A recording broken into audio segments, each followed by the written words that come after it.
Diyos, nagpapasalamat kami sa iyong mga salita at sa mga pangako mo sa oras ito.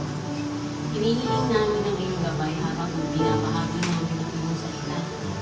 Tulungan mo kami maunawaan ang kahalagahan ng iyong presensya sa aming buhay. Iyong kami ang lakas ng loob at iwanan kahit anong hamon ang aming harapin. Ikaw ay laging kasama namin na may iyong makasapta ay maging inspirasyon sa aming mga puso at sa aming mga isip. At magbigay ng kaaliwan, ng joy, ng hope, ng peace. Maraming Jesus.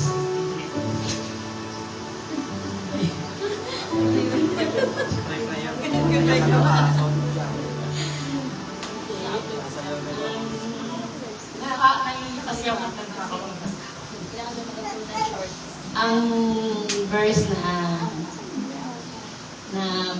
aking ipapaliwanag sa kanila, yung Matthew 28, verse 20. Sabi dito, teach these new disciples to obey all the commands I have given you, and be sure of this, I am with you always, even to the end of the age.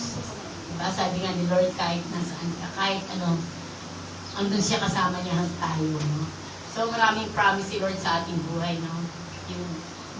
He will protect us. He will guide us. So marami siyang promise sa ating buhay.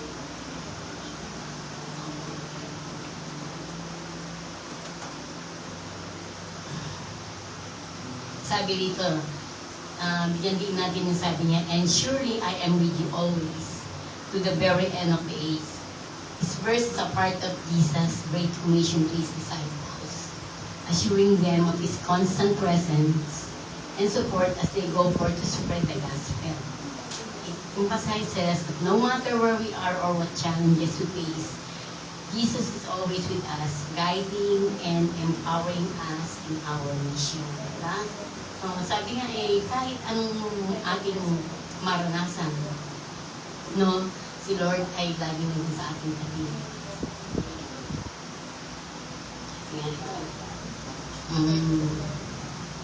Sabi niya sa Tagalog, sabi niya, at narito ako'y suma sa inyo sa lahat ng mga araw, hanggang sa katapusan ng sanlibutan. At ang talatang ito ay binabahagi ng dakilang utos kung saan tinitiyak ni Jesus sa kanyang mga alagad na siya ilagay kasama nila habang sila'y nag-aalakbay. No? So yung nagbibigay ito ng laking kaaliwan at lakas ng loob, pinapaalala ito sa atin na kahit saan tayo naroon o naman ang hamon na ating hinarap, palaging naroon si Jesus. No? Upang gabayan at supportahan tayo. No? Lumakad sa pananampalataya na alam natin, hindi tayo nag-iisa. So laging nandiyan si Lord. Kahit sa anong paraan, kahit sa mga anong hamon sa buhay. Paano ba natin maiyaang ko sa ating buhay ang Matthew 28, verse 20?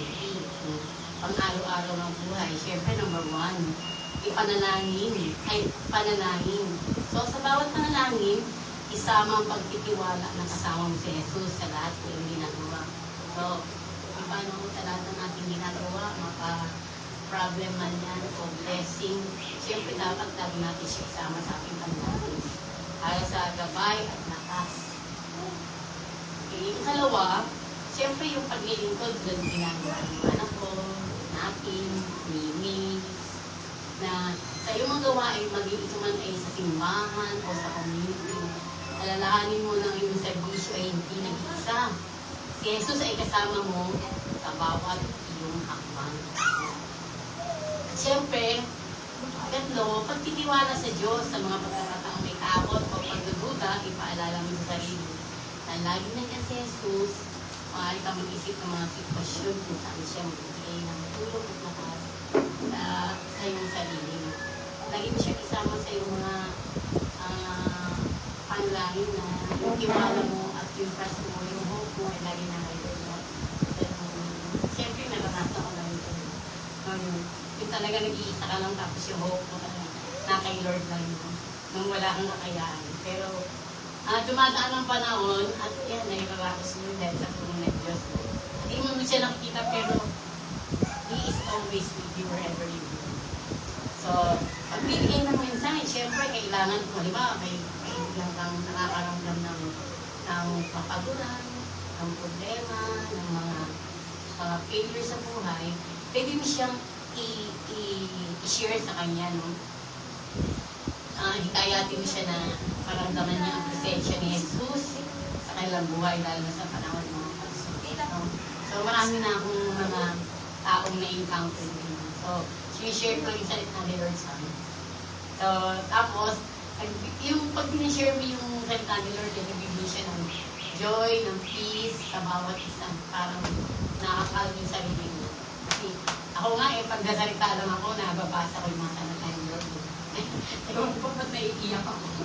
Kaya sabi ko na, huwag yun na ako. Ilagay din sa kanya, naiiyak. So, sabi niya doon sa Matthew 28:20, so, napakarami niya doon. Yung kahit saan ka man naroon, siya ay narin sa iyo. Meron pa rito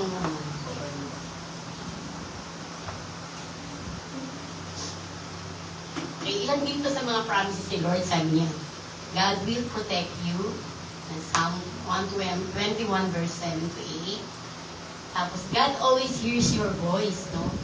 Kung kala mo, hindi mo naririnig yung Lord sinasabi mo, no? Hindi nag-pray mo, makikita sa John 1 John 5:14. So, God will give you peace always, no? So, huwag tayong mag-alala at magulumihan ng si Lord ang nagbibigay ng kapayapaan sa ating buhay. And sabi nga, God will wipe away your tears. Kahit na ang nararamdaman mo, mo kay Lord yun. And God is always with you. Sabi nga sa Matthew 28 verse 20. So, sabi nga rito lagi natin isama sa prayer natin yung mga prayer na to. Sabi natin na, Lord, I don't know what battle I face today, but I know you.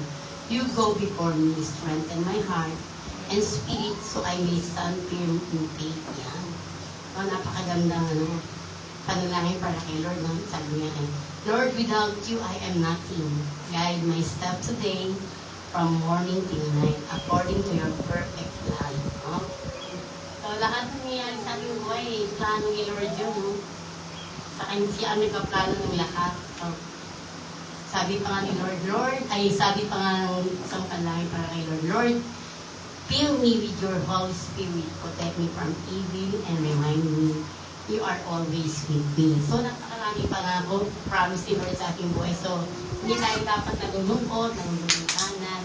Basta, stay put lang tayo kay Lord.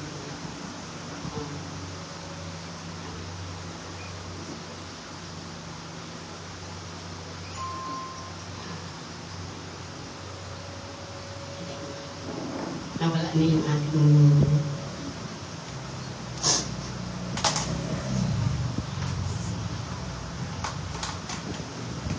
okay, let's pray, no? Para sa pagtatapos ng aking verse ng ano. Ito, pasalamat kami sa pagkakataon ito na nagpimig. Maibahagi ang Diyos sa Lord. Salamat sa pangako mo na ikaw ay laging kasama namin. Kahit hanggang sa katapusan ng panahon mo, ang mga salitang ito ay may malakas at kaaliwan sa aming mga puso. Tulungan mo rin yung iwala sa iyong presensya sa lahat ng aming ginagawa. So, maraming salamat, Lord. Napalangin na mo makasaya. Patuloy na maranggalan ang iyong mamahal kibay sa araw-araw. Maraming Amen. Thank you, Lord.